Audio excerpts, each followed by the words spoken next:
So, Assalamualaikum warahmatullahi wabarakatuh. So, today our group will present about the cyberactivism and the issues on the peer poverty. So, my name is Maizatul Ainie. So, basically, I will explain about the meaning of cyberactivism and the meaning of peer poverty, and basically why we choose the cyberactivism in the issues of the peer poverty.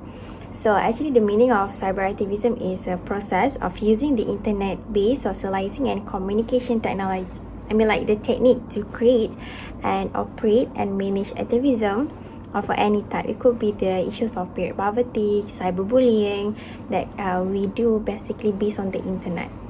And it allows any individual or an organization to utilize social network and other online technologies to reach and cater followers, broadcast messages, and progress a cause or movement. Okay, so due to the cyberactivism, it's allowed us to have followers and to spread an awareness on the peer poverty, and that's why we choose the cyberactivism in issues of the peer poverty. So what is actually the meaning of peer poverty itself? Okay, so the meaning of peer poverty is a lack of access to a sanitary product due to financial constraint or the financial problem, and these issues of poverty can be caused by a wide range of life events that have a negative impact of the woman's life, ability to access sanitary product, or to manage an intimate and regular occurrence in her life. So basically, we know that every woman will have the menstrual cycle every month. So sometimes, especially a woman that comes from the rural area, might having a financial problem, so it become a cost and it become a burden for them to purchase a sanitary product for every month.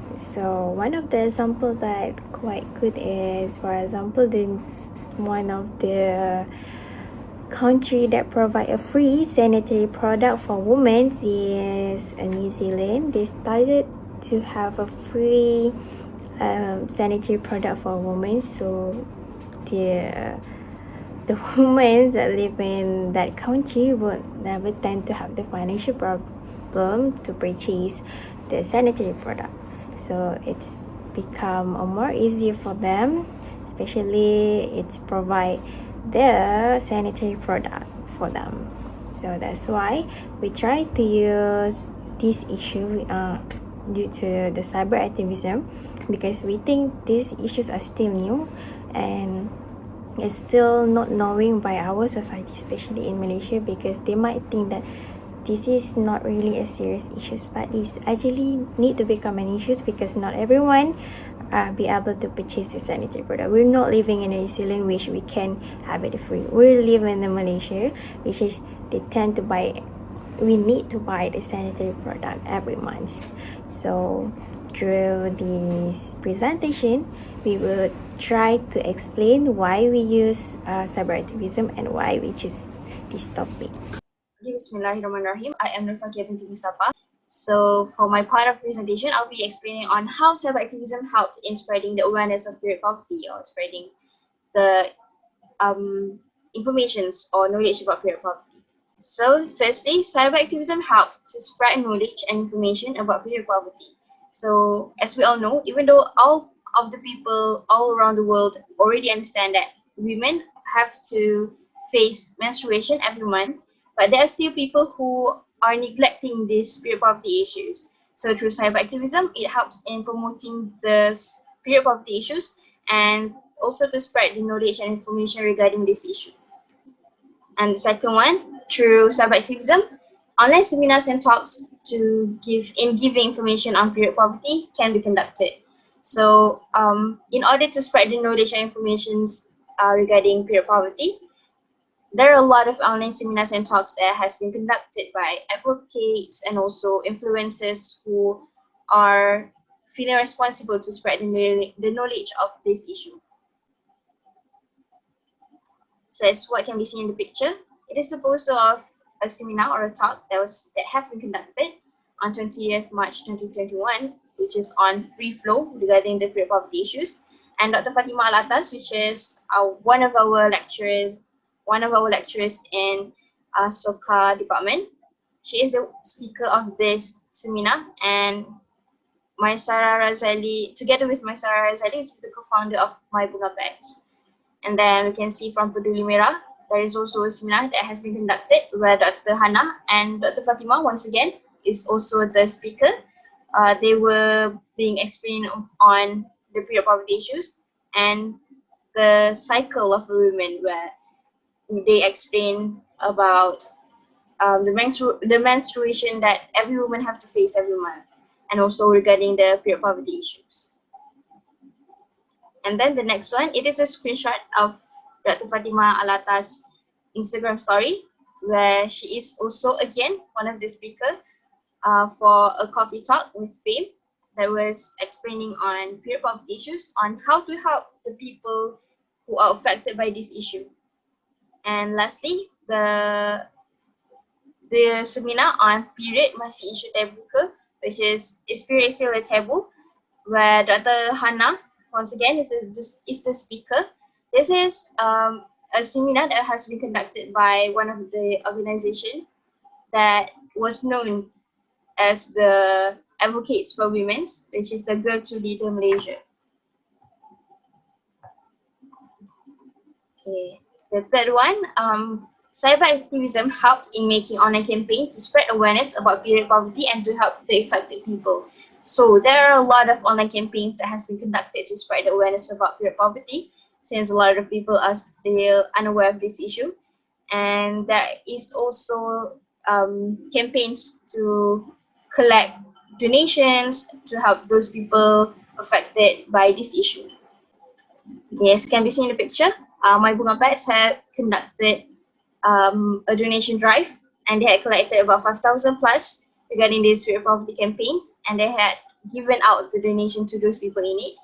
And also Sarawak Women, they also had conducted a donation drive on the SWSS Sanitary Protection Donation Drive 2.0, where they give out help to those affected people.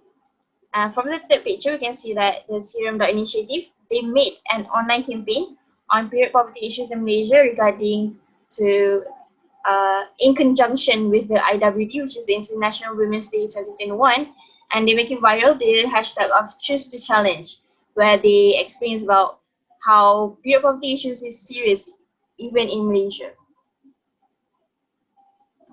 And lastly, through cyberactivism, people become more aware of the period poverty campaign and give more attention about the issues. Okay, so even though people already, most of the people already understand that every woman have to face menstruation every month, but there are still some of the people that are unaware of this issue of period poverty and how it affected the women that much.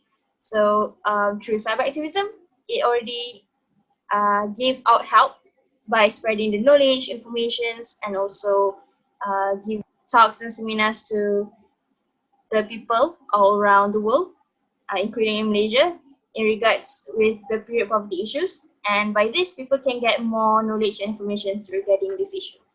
Hi, Assalamualaikum. My name is Farra Yasmin and I will be presenting on the pros and cons of cyberactivism, focusing on period poverty. Through cyberactivism, there are some benefits that can be examined, which include easy to coordinate, which means the effortless of physical energy to coordinate a cyber activism. The registration upon demonstration or campaign is not necessary because it can be done without the approval from the authorities. These uncomplicated features of using social media platform as cyber activism leads to the better freedom, and physical activism can happen to be so convenient to be compared to physical one. In fact, disabled and mobility impaired people who cannot attend marches will also find online activism a very helpful way for them to promote any other issues or protest inequalities. Next, cyber activism also help in strengthening the online communities. People across the globe are able to connect to many different backgrounds of other people, and they can stay in contact with each other online. The connection of people on internet can make better engagement and inform on issues such as period poverty, which was less being talked or discussed on social media platform since years ago. The third one is when the issues are well informed to social media users, funds are possible to receive. It can help a lot more people on the ground with the provision of what necessary, as in this case, menstrual supplies. Thus, by doing that, people online are also actually helping those who work on the ground by giving funds. These are the examples of fundraising made via social media platforms to raise funds not only in Malaysia but also in other countries. Last but not least, cyberactivism, it can help to improve awareness of the people. Looking at this percentage, more than 50% of each group, each category are an active internet users. Therefore, in regards to the existence of influencers, the non-governmental organization, non-governmental individuals, the platform that they have are able to gain attention at once, spread the awareness on any issue. So these are some of the efforts of the cyber activists to blast some of the awareness on period poverty. Moving on to the next slide, which is the cons of cyber activism, is that although technology seems promising for many people in urban areas, technology affects significantly towards the people in rural areas, such as the technology access and internet access are part of the major concerns that need to be taken into account. This results in becoming harder for people who are experiencing themselves the pure poverty to express themselves online. Although there will be second-hand information gathered, it will delay the actions that needs to be taken by the people in charge. In fact, it has to be noted that also the difficulty in technology usage among the elderly will lead to less awareness and knowledge spread among them. Furthermore, the trigger occurrence may happen during the activism on cyber platform as the issues may be sensitive for them. However, in the case of period poverty, the stigma that has been grasped within the society which portrays period as dirty or disease will trigger some people when it is being taught casually online. Much worse, some people who felt triggered with the issues due to the stigma around it will somehow connect with women's dignity. This is somehow is an act of cyberbullying and period shaming, and it will contribute to a worse physical and mental health issue. Last but not least, clicktivism and selectivism usually occur throughout the activism is ongoing. They demonstrate poor understanding of these causes and usually get involved only because of the hype on social media. Since it is low cost, low risk, and non-committal, selectivists and clicktivists makes engagement easy for the public. So the act of clicktivism and selectivism leads to less quality of content delivered and actions taken towards the problems solving. That is all from me. Thank you. Bismillahirrahmanirrahim. My name is Nur Afifah binti Kassim. I will be presenting on the feedbacks and solution of cyber activism on period poverty. Okay, first, the feedbacks of cyber activism on period poverty. So what I can say about cyber activism is that cyber activism only raised the awareness, but cyber activism itself did not solve the period poverty problem. Through cyberactivism, the community are aware about the problem. However, the problem is generally not solved yet. Some people are aware but did not take any actions towards the problems, and some people are aware and tried to help to solve the problem. That is why cyberactivism did not solve the problem, because the action towards solving the peer poverty issue usually happen outside of the internet field. The alternative and efforts of solving the problem are being done physically by the NGOs and other community institutions that are concerned towards the issue. The solution for a successful cyberactivism on period poverty. Several factors need to take into account in order to make the online cyberactivism on period poverty successful. There are three main factors that can make the cyberactivism on period poverty issue successful. First, the environmental factors. The level of mass media technology development as well as the level of internet penetration is an important technological factors that determine the success of cyberactivism. For example, in remote areas where there is no connection to the internet, it is impossible for the information to be quickly received by them, and communication between activists can also be complicated. The second factor is content factors. successful cyber activism also depends on the second factors, in which the contents of the campaign must have the elements of the virality, like the visuality of the poster is impactful and the use of trending hashtag. The third factor is the organizational factors. Organizational factors consist of speaker's authority, where the successful cyber activism depends on them. Why? It is because the speaker, like influencers and ministers, had the influence where the community trusted them, and thus the campaign will go viral and successful. Okay, that's all from us. Thank you.